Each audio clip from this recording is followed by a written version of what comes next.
crianças, tudo bem com vocês?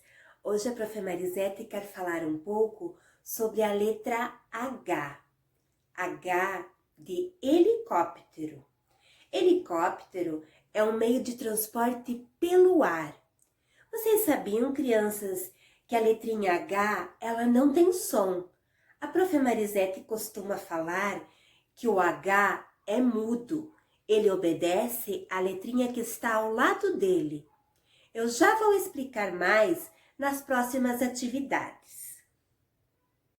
Essa é a letra H. Podemos juntar a letra H com as vogais A, E, I, O, U. A letra H com a vogal A forma A, hambúrguer. A letra H com a vogal E forma E, helicóptero. A letra H com a vogal I forma I, hiena. A letra H com a vogal O forma O, hospital.